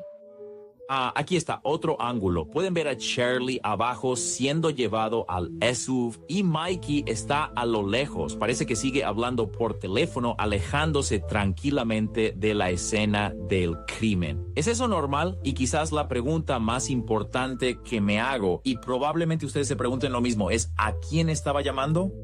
Investigué y según el NYT era Erika Kirk. Cito: Kirk estaba en el hospital con su madre a las 11:23 a.m. en Phoenix cuando vio en su móvil el número de Michael McCoy, su asistente. Recordó saber le han disparado antes de que el señor McCoy lo gritara. Oficialmente dispararon a Charlie Kirk a las 12:23 hora de montaña, las 11:23 en Phoenix. Si el NYT es preciso, Mikey solo pudo hablar con Erika. Pero lo raro de todo esto y que no puedo dejar pasar es que no presenció prácticamente nada, ¿verdad? Vio cómo le disparaban a Charlie, luego agarra su teléfono, supuestamente llama a Erika, se da la vuelta de inmediato y se va. Ni siquiera llegó a mirar a Charlie, así que no tendría forma de saber cómo se encuentra a menos que alguien se lo hubiera contado. Quizás alguien le estaba pasando información por teléfono. La verdad es que no lo sé. O, siendo sinceros, tal vez ya sabía lo que iba a suceder. Y un último detalle. Nunca creerán quién estuvo buscando a un tal Mikey McCoy unos meses antes de la muerte de Charlie en julio de 2025. No lo diré, pero pueden verlo. Y por supuesto, adivinen qué aparece ahora. Los mismos parámetros de búsqueda no arrojan resultados. Los datos son insuficientes. Interesante esta puesta en escena de la teoría, incluso, y luego lo voy a traer más adelante, quizás en una parte 2, en los nuevos videos que se han salido de los ángulos nuevos, mejor dicho, del día del asesinato. Incluso se puede ver a Mikey McCoy, ahora sí hace el apellido era McCoy, que segundos antes del disparo hace como una especie de contacto visual con uno de los guardaespaldas que estaba a la derecha de Charlie. Atrás de Charlie, a su derecha había un guardaespaldas y a su izquierda estaba Mikey McCoy. Entonces los dos hacen un contacto visual muy raro, como que no se hablan, no se dicen nada, no hay gesto, solo se voltean a ver el uno al otro, y en eso Mikey McCoy se pone como a textear. Y ahí es donde el guardaespaldas hace un gesto con el brazo que, se acuerdan, lo vimos en el episodio del asesinato de Charlie, las teorías que decían de que uno de los guardaespaldas había dado como una especie de señal. Bueno, se ve uno que se jala la manga, y cuando se jala la manga de la camiseta, se escucha el disparo, y es cuando Mikey McCoy, de textear, pasa a llamada telefónica inmediatamente. Es una cosa muy extraña. Una actitud muy extraña, muy rara. Por esta razón, hay personas que ya no tienen duda de que hubo un complot ahí, que fue traicionado quizás Charlie Kirk por su mismo entorno. Tal vez no todos eran parte de esta traición, pero quizás algunos que eran clave lo fueron. ¿Qué piensas tú? ¿Qué opinas tú de esto? ¿Crees tú que su entorno lo traicionó, lo vendió, facilitó para quienes realmente lo asesinaron? Porque el chico que arrestaron da mucho de qué pensar si realmente fue él o no. Yo creo que no. Dímelo en los comentarios y me dará mucho gusto poder leer tus teorías si tienes otras teorías también. Así que ya vamos a terminar, pero antes de seguir al próximo bloque también tengo esta otra hipótesis de que involucra incluso al mismo vicepresidente en este momento, a J.D. Vance, donde dicen que posiblemente esta es otra teoría que se ha dado, de que dicen que Erika Kirk tendría algún amorío con J.D. Vance. Esto está de novela, Esto está de novela. Tendría un amorío con J.D. Vance, y que habría una especie de plan de que J.D. Vance pues se prepare para las próximas elecciones. Bueno, desde ya no es una teoría conspirativa, esto es algo que se sabe, que J.D. Vance, el vicepresidente, se va a lanzar como candidato a la presidencia del 2028, y que su vicepresidente sería Erika Kirk, y que ya estaría esto pactado, y que hay índices que demuestran que esto ya estaba pactado desde hace rato. Vamos a ver esto. Vi este video unos 15 minutos antes de empezar el podcast y era de Erika Kirk y J.D. Vance, el vicepresidente de los Estados Unidos, dándose un abrazo justo antes de subir al podio para dar una charla. Y podrían haber puesto cualquier cosa. Podrían haber puesto I Love the USA de Lee Greenwood, o a Ray Charles o Whitney cantando el himno, algo que ligare la vicepresidencia con su discurso en Turning Point USA, pero no hicieron nada. En cambio, lo hicieron salir con una canción de The Hollies de hace 54 años, donde a un tal Charlie le pegan un tiro en una mesa.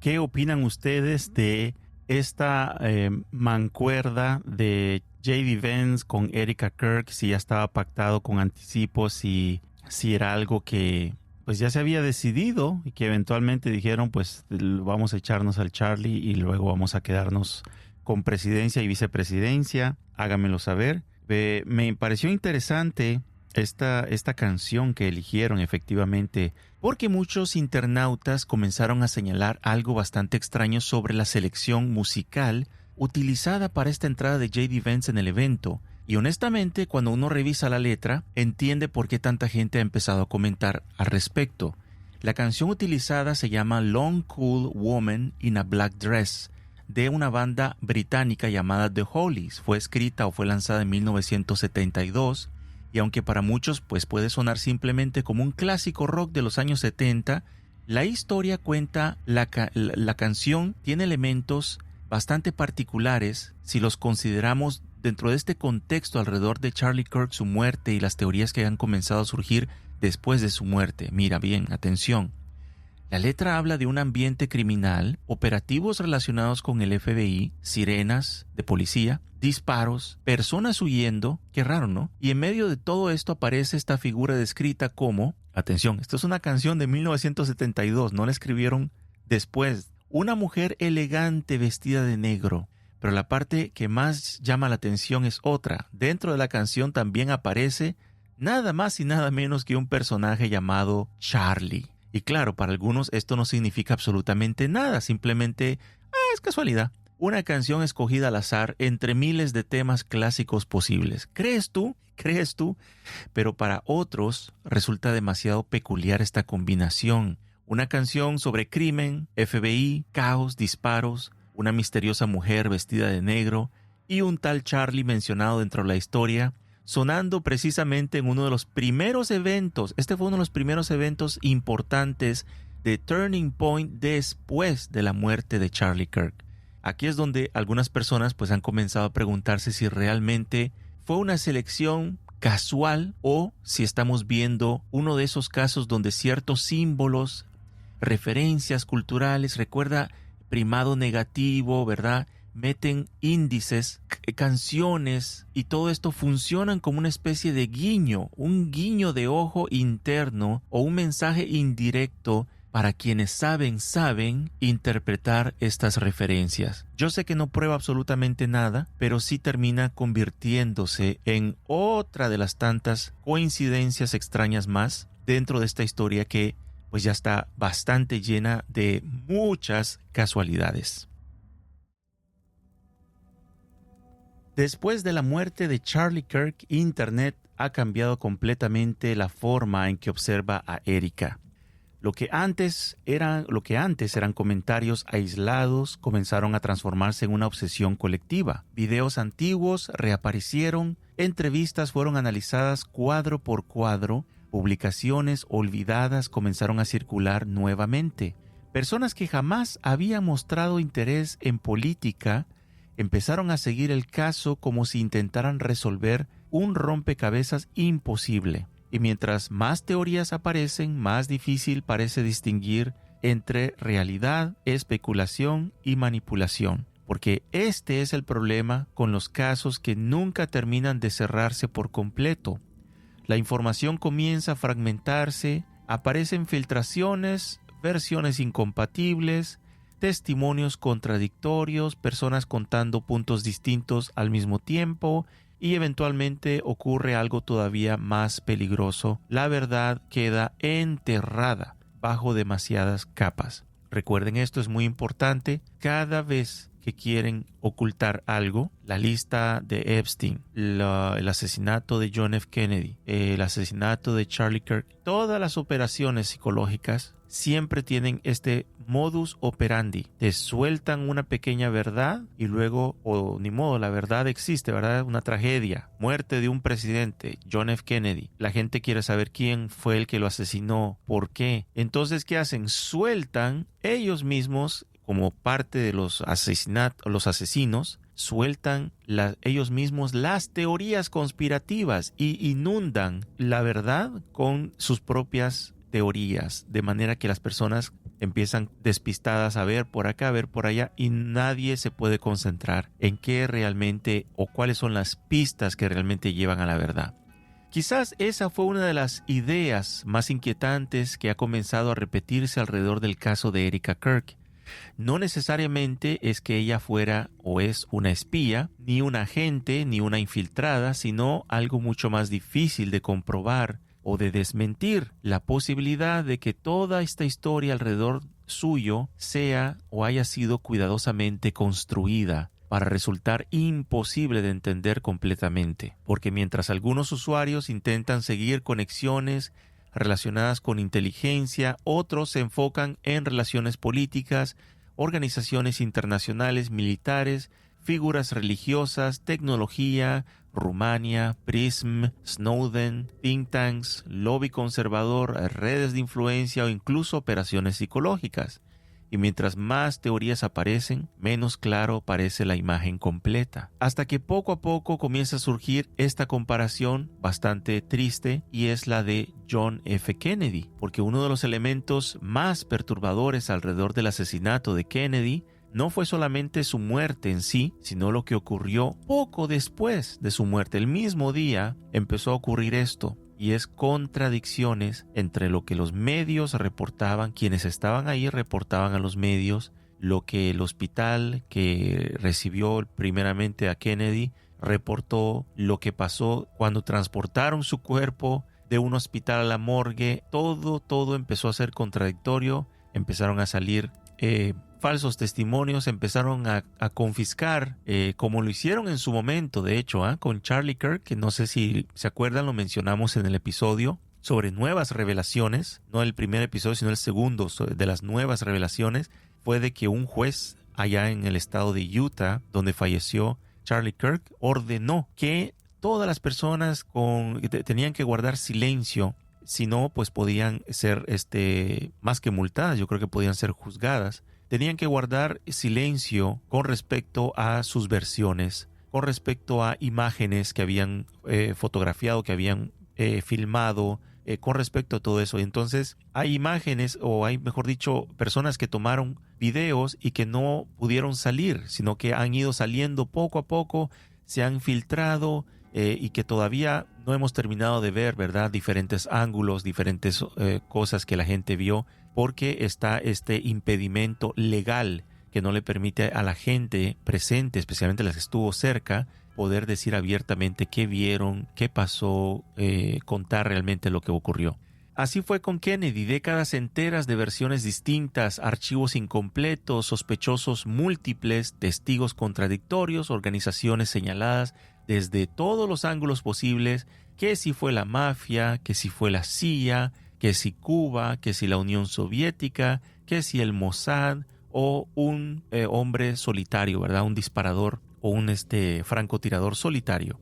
O que de pronto fue el Estado Profundo también, operaciones clandestinas, en fin, narrativas compitiendo una contra otras hasta convertir la verdad en algo prácticamente imposible de separar del ruido. Y ahí te das cuenta que es hecho a propósito. Y algunos comenzaron a preguntarse si eso mismo estaba ocurriendo otra vez, porque cuando un caso genera demasiadas teorías al mismo tiempo, ocurre algo extraño. La gente deja de buscar respuestas definitivas, la gente abandona, se cansa, se pierde entre versiones y eventualmente la incertidumbre se convierte en la nueva verdad oficial. Tal vez por eso el concepto de la viuda negra comenzó a crecer tanto alrededor de Erika Kirk, no como una acusación literal, sino como un símbolo, la imagen de una figura rodeada de misterio, conexiones difíciles de explicar y una sensación permanente de que siempre existe otra capa más debajo de esta historia pública. Pero al final, quizás la pregunta nunca fue si Erika Kirk realmente es una espía o no. Tal vez ese no es el punto. Tal vez el verdadero punto es entender cómo funciona esta ambigüedad cuando un caso se vuelve demasiado grande, demasiado emocional, demasiado confuso para cerrarse completamente. Porque hay algo profundamente humano en la necesidad de encontrar respuestas, especialmente cuando alguien desaparece, cuando alguien muere o es arrancado repentinamente de la vida pública. dejando detrás más preguntas que certezas. Muchas familias que han perdido a un ser querido pasan años enteros intentando reconstruir qué ocurrió realmente, especialmente si han sido desapariciones, accidentes que no se sabe del todo cómo pasó. La gente busca pistas, es algo humano, se busca llenar vacíos. La gente revisa los detalles una y otra vez, repiten conversaciones una y otra vez en sus cabezas. Y en muchos casos el dolor más grande no proviene únicamente de la pérdida del ser querido en sí, sino de no saber exactamente qué pasó, porque la mente humana odia los vacíos. Y cuando la verdad no llega, las personas comienzan a buscar algo que les permita sobrevivir emocionalmente a esa incertidumbre. Algunos eligen creer la versión más tranquila, ¿verdad? La menos dolorosa. La idea de que, si volvemos al caso de personas que han perdido un familiar de forma extraña o desapariciones, esta idea de que el familiar, pues vamos a decir así, no sufrió. Yo quiero creer que no sufrió, dicen personas. Otros dicen, yo quiero creer que ocurrió rápido, su muerte fue rápida. Y otras personas dicen, yo quiero creer que no hubo traición ni conspiración detrás. Otros hacen exactamente lo contrario. Se obsesionan con estos escenarios inciertos y oscuros, convencidos de que imaginar lo peor a veces les permitiría prepararse emocionalmente para cualquier verdad futura. Yo soy uno de esos. Yo prefiero imaginarme lo peor.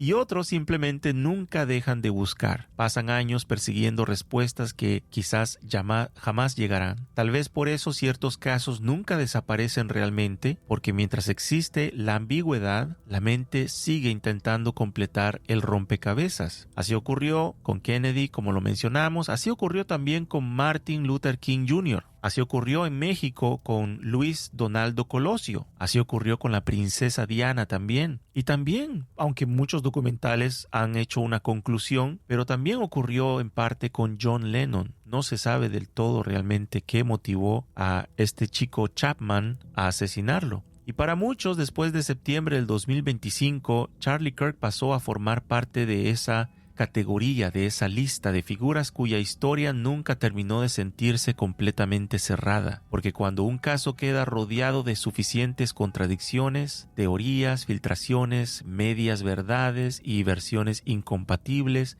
eventualmente ocurre algo extraño. La incertidumbre deja de ser un accidente y comienza a sentirse como parte de la propia operación. Quizás ahí es donde este episodio podrá aterrizar y terminar. No como esta respuesta definitiva, sino como una pregunta incómoda que les dejo a ustedes. ¿Qué ocurre cuando la verdad queda enterrada bajo tantas capas que el mismo misterio termina sobreviviendo más que los hechos? Así es, este ha sido nuestro episodio. Bueno, antes de ponerle un fin final, vamos a decir así, tengo material más que enseñarles. Hay uno que es bastante largo. Es un video más de alrededor de unos 8 minutos y por eso lo dejé al final, porque es la teoría conspirativa de un chico que resume en parte muchas de las cosas que dijimos hoy y más, pero es bastante elocuente. La forma en que él lo explica es bastante...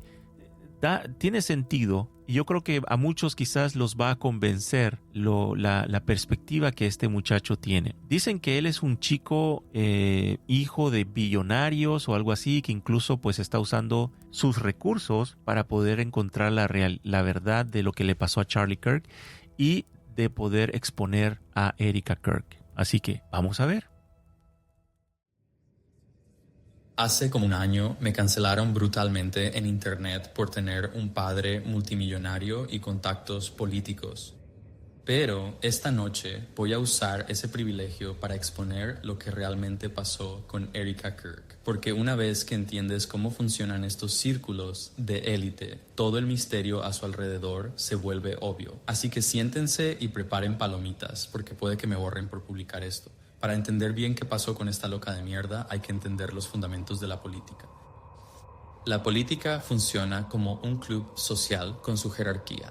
Arriba del todo están los multimillonarios, que firman cheques de 9 cifras a la clase de los títeres, o sea, los políticos, quienes a cambio les dan lealtad absoluta en los temas que más les importan.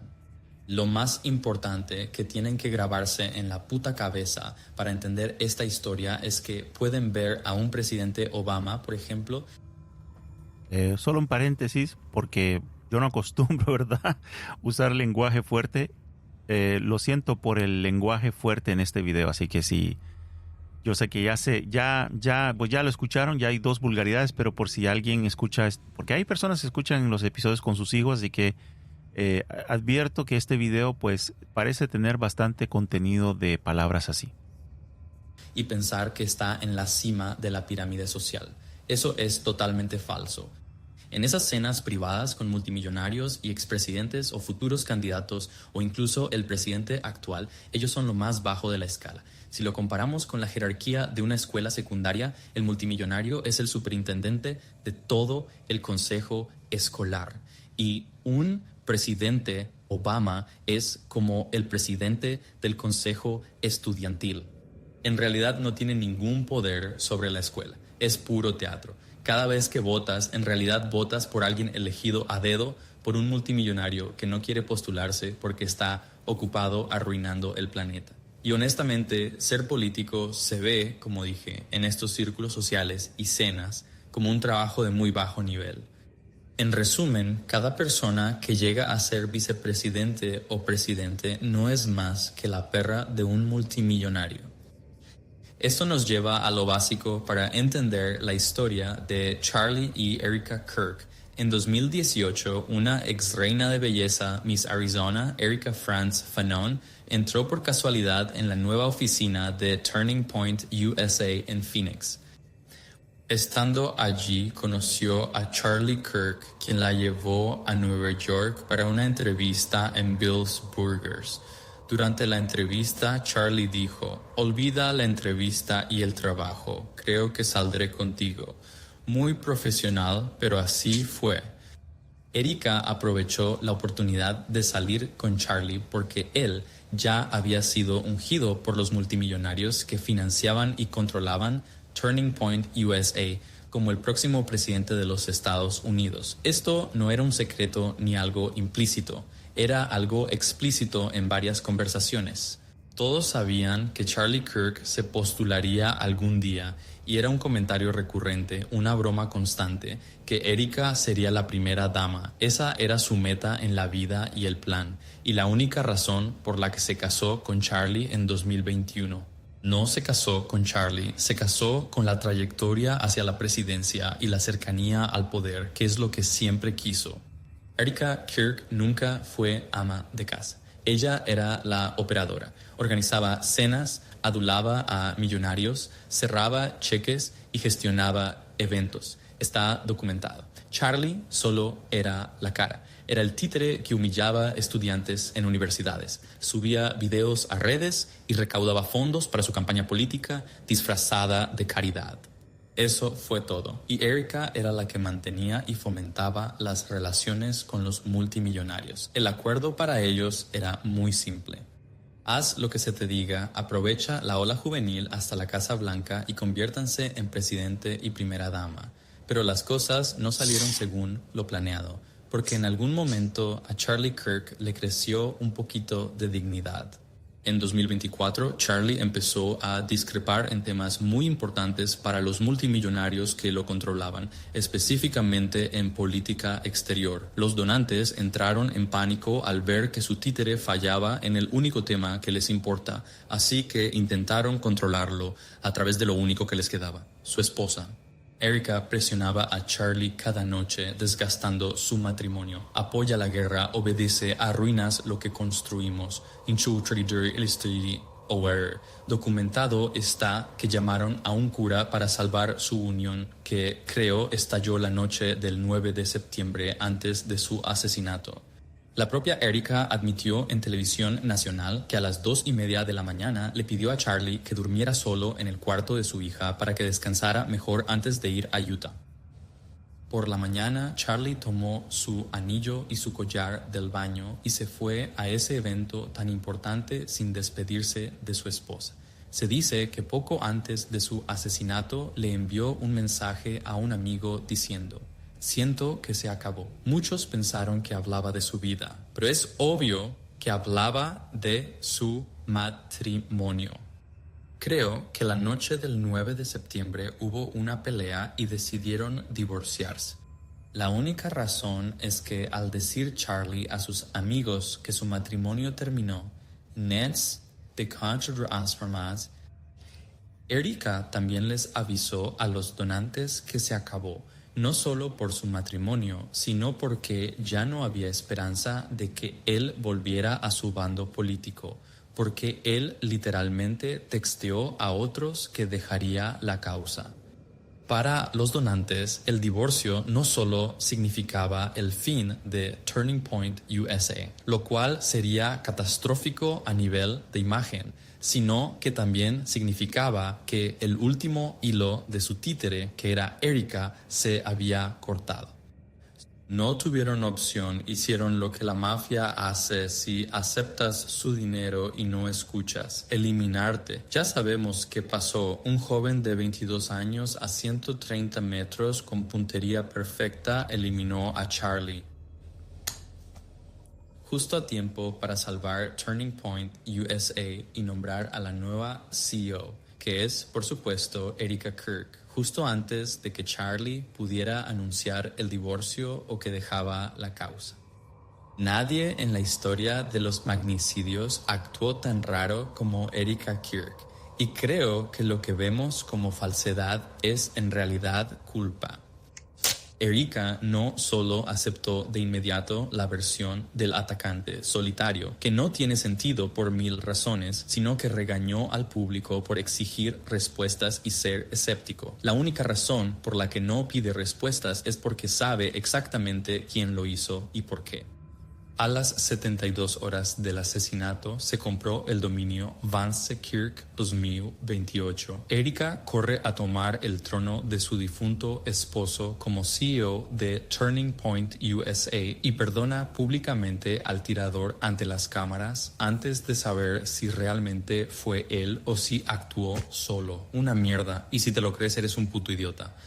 Y esta misma semana, el títere naranja la nombró para el mismo puesto en la Junta de la Academia de la Fuerza Aérea que tuvo Charlie, asesorando en política exterior, la misma política que causó la crisis en su matrimonio y que al final hizo que lo mataran. El 2028 está escrito. Su nombre va a la vicepresidencia. La venden como la viuda que superó su tragedia y Erika logra su fin. Muy bien, pues quedan 2 años para ver si este fue un plan de quizás de toda una vida, donde Erika Kirk, nacida en un hogar con una madre espía o ligada a la inteligencia americana, la entrenó, la preparó para un día ser quizás más que la esposa de un presidente, quizás ser la futura presidenta de Estados Unidos, en este plan de que quizás tal vez la idea original era que fuese una primera dama, pero terminó siendo por quizás Charlie Kirk haber dicho cosas que no debió haber dicho, incomodado a ciertas personas. Terminó siendo ella quien se quedara, ¿verdad?, con esta posición. El tiempo nos lo dirá. Ya saben que si en el 2028, J.D. Vance no sería una teoría conspirativa, ya se sabe que él aspiraba a la presidencia. Ya de por sí es una costumbre en Estados Unidos, creo más que en nuestros países en Latinoamérica. En Estados Unidos es una costumbre que el vicepresidente se postula luego a la presidencia. Por lo regular siempre es al final del mandato del presidente, especialmente si el presidente ya hizo 2 mandatos, el vicepresidente se postula a la presidencia,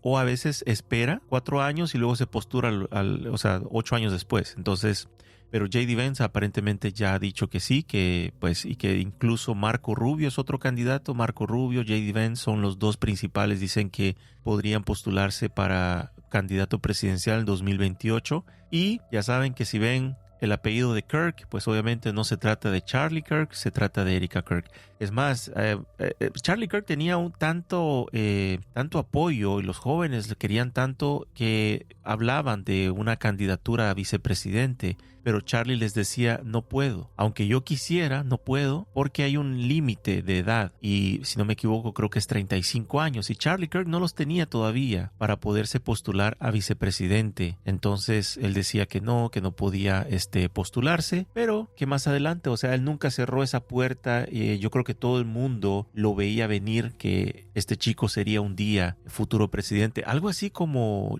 John F. Kennedy Jr., que cuando John F. Kennedy Jr. empezó a postularse para senador en el Congreso, que de hecho ¿saben quién era su competencia en ese puesto de senador? No me recuerdo qué estado. Hillary Clinton. Y ahí muchas personas han también pues hecho teorías conspirativas al respecto de su muerte. Muerte entre comillas, porque hay unos que creen que está vivo todavía o que falsificó su muerte. Ese es otro tema que vamos a traer eventualmente. Y muchos creen que pues John F. Kennedy Jr. podría haber sido uno más en la famosa lista negra de los Clinton. Otro temazo también que vamos a traer eventualmente, la lista negra de los Clinton. Cuántas personas dicen que, bueno, cercanas a los Clinton ya de por sí fallecieron en circunstancias muy extrañas, y otros que fueron considerados competencia, enemigos, también fallecieron también de forma muy extrañas. Y un día lo vamos a traer. Así que, ¿qué les ha parecido el día de hoy el tema de Erika Kirk, la viuda negra? Háganmelo saber en los comentarios. Para quienes nos escuchan en la repetición en Spotify, ya saben, sea Spotify, Amazon Music, Apple Podcasts o cualquier otra plataforma, no olviden seguirnos. Muy importante, síganos, suscríbanse.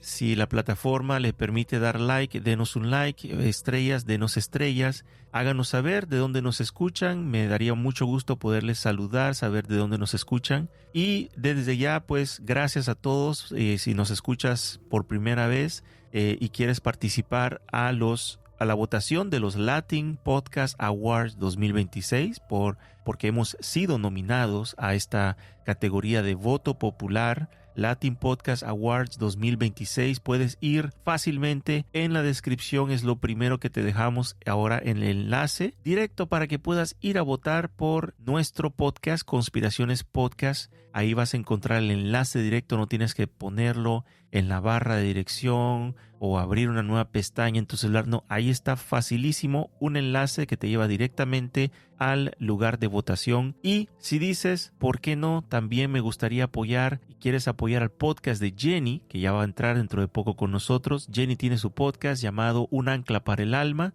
Puedes también hacer la votación, excepto que el Latin Podcast Awards, la página te permite hacer un voto por día desde un aparato. O sea, si tienes un celular, quieres votar por los dos y tienes un iPad, pues puedes hacerlo. Puedes desde tu celular votar por Ancla para el Alma y desde tu iPad por o tableta por el podcast de Conspiraciones. Te lo agradecemos de antemano. Gracias a todos los que ya hicieron la votación.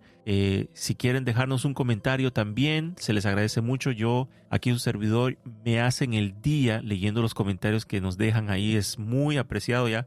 Hay unos que hasta me hacen llorar de las cosas que me escriben, de lo bonito que realmente a mí personalmente lo que más me llega es las personas que este podcast les acompaña en sus trabajos, en su día a día. Ya de por sí es una recompensa que una persona te escuche, te preste la atención, cuanto más cuando formamos parte de su día a día, de su trabajo, de su rutina. Así que gracias, un saludo a todos los que nos van a estar escuchando ahí en este transcurso de la semana. Y si te quieres quedar a la interacción, tenemos después de este episodio, este tema, tenemos un momento de interacción con nuestra audiencia que está en vivo, conectada en diferentes plataformas. Si quieres unirte a escuchar nuestra interacción y si quieres eventualmente unirte a un en vivo y no sabes cómo hacerlo, en la descripción de los episodios también te dejamos, al final de la descripción, te dejamos los enlaces directos a Facebook, a Instagram, a Twitch, a X, a Telegram, a Rumble. No hay razón, no hay excusa de no seguirnos.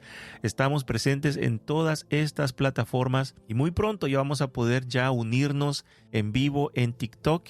Así que puedes desde ya, si no lo has hecho aún, síguenos en una de estas plataformas, te lo agradecemos grandemente. Así que vamos a hacer una breve pausa para quienes están en vivo y regresamos con nuestra interacción, y quienes nos escuchan en Spotify quieren quedarse, son más que bienvenidos, y si no, pues hasta aquí ha llegado nuestro momento y nuestro tema, que les deseamos una excelente semana, porque muchos van a escuchar esto el lunes. Excelente semana, hasta la próxima.